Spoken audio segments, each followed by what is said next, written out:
Hai semua, balik lagi di YouTube. Di video kali ini saya akan bahas ayam murah under 200.000 yang suaranya balance, menyenangkan, dan enak dari Tin Hi-Fi.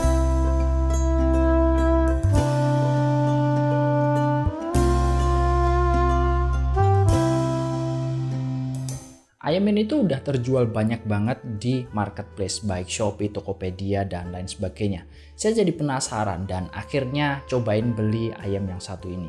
Walaupun sebenarnya agak kurang sreg dengan fittingnya, tapi ya udahlah, kita akan cobain.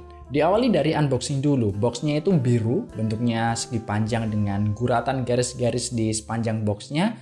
Di dalamnya ada ayam, kita dapat kabel yang cukup tipis, ear tipsnya tipis juga, dan kitab-kitab. Oke, lanjut ke desain dan build quality. Ayamnya sendiri cukup solid untuk harga segini. Bodinya yang berwarna biru terbuat dari metal, dan yang hitam kayaknya dari metal juga. Yang jelas kualitasnya cukup oke. Terus untuk kabel bagi saya ini terlalu tipis, kayak Hippo Pro One kalau teman-teman ingat zaman dulu. Dan secara durability kayaknya emang ya harus mengakui kabel bonusannya KZ better. Sedangkan untuk ear tips bawaannya pun juga sama kualitasnya, dia sangat-sangat tipis. Sementara untuk desainnya, dia bentuknya kayak balet atau peluru, dan kabelnya ada dua model, ada yang straight down, ada juga yang over ear. Yang di saya ini yang over ear, tapi tetap feelnya nggak akan kayak ayam pada umumnya. Saya terakhir pakai ayam model straight down kayak gini tuh kalau nggak salah zamannya Zero Carbo Tenor sama Duoza kalau nggak salah ingat. Buat fitting ya layaknya ayam desain peluru kayak gini, dia cuman punya pegangan di bagian ear tipsnya aja. Untungnya yang pakai over ear kabelnya bisa ngasih bantuan juga untuk ngasih fitting dan pegangan ke kuping biar lebih kenceng.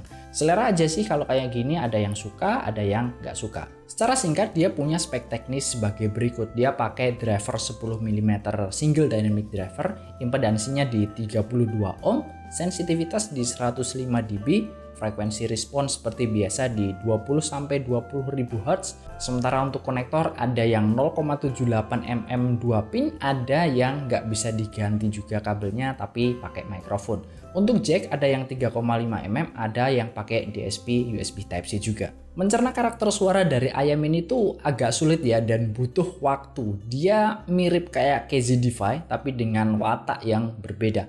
Kalau di Defy Polos itu dia fun dengan bass yang sedikit di boost, sementara di KZ-Defy Switch itu terlalu boring buat sebagian orang. Tin Hi-Fi Channel ini dia fun tetap dapat, tapi bassnya nggak segede Defy Polos. Bobot note-nya itu light, bukan airy ya, tapi ringan, enteng. Oke, kita bahas satu-satu. Untuk tes kali ini kita pakai kabel bawaan aja, ear tipsnya pakai Final Type E, DAC-nya pakai Vio K13, dan musiknya seperti biasa Apple Music dari iPad mini 6. Pertama kita bahas bassnya. Bassnya itu cukupan mirip kayak Defy Switch kalau nggak salah ingat. Nggak berlebihan tapi cukup untuk mendapatkan beat dari lagu. Kontrolnya juga bagus, cukup rumbling sub bassnya walau nggak banyak, dan harus bener-bener di lagu yang masteringnya itu kedengeran sub bassnya. Untuk speed diajak ugal-ugalan masih cukup oke, walau ya jangan Dragon Force dan sejenisnya karena masih cukup berasa decay-nya. Sementara itu untuk mid-nya dia di tengah, agak sedikit maju. Bobot buat vokal cewek ataupun cowok menurut saya cukupan aja, cukup pas. Sementara itu untuk sibilan saya nggak nemuin sibilan yang berarti dan sampai mengganggu, walaupun tetap ada kayak di lagu-lagunya Sabrina, yang mana itu memang lagu-lagu atau musik-musik yang sangat rentan untuk sibilance.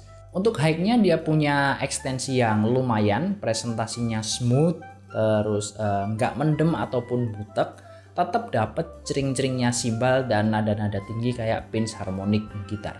Sangat bersahabat buat teman-teman yang merasa sensitif dengan treble yang kalau cering-ceringnya terlalu banyak akan merasa kepedesan. Berikutnya untuk teknikal, di sini saya nggak bisa ngomong banyak. Di harganya, detailnya udah oke banget, clarity-nya apalagi, sound state-nya so-so aja, cuman di depan nggak terlalu lebar kanan kiri. Layernya juga cukupan, separasi antar instrumen cukup untuk bisa bedain lah, nggak numpuk di tengah kayak gitu.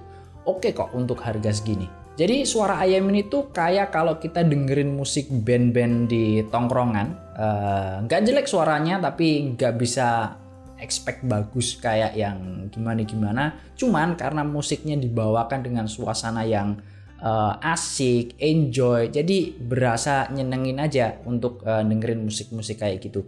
Entah kenapa saya lebih suka dengerin lagu-lagu yang vibe-nya itu happy dan semangat pakai ayam yang satu ini. Kayak contohnya buat dengerin lagunya atau musiknya John Petrucci yang Happy Song. Saya lagi seneng banget dengerin lagu ini pakai Tin Hi-Fi Channel. Musiknya ini enak banget dan menyenangkan aja sih buat saya. Dinamikanya dapet, emosi keceriaan dan musikalnya juga bisa tersampaikan dengan baik. Atau musiknya JKT48 yang Fortune Cookies. Cobain deh. Enak banget, serius, happy-nya dapet. Jadi kesimpulannya gimana? Apakah recommended ayam yang satu ini? Jawabannya tentu buat teman-teman yang pengen dengerin lagu nyantai, easy listening, buat background musik pas lagi kerja di kantor atau sekedar buat di cafe atau di teras ngopi di sore hari waktu hujan, ini enak banget. Atau bisa juga buat kado ke orang-orang terdekat biar mereka ngerasain gimana sih suara ayam yang bener itu kayak gimana. Harganya murah, terus ada yang strike down, jadi nggak usah ngajarin gimana cara pakainya. Oke, gitu aja impresi singkat buat Tin Hi-Fi Channel ini. Like kalau suka, subscribe kalau belum. Thanks sudah nonton sampai akhir. Seperti biasa, kita ketemu di video berikutnya. Bye bye, assalamualaikum.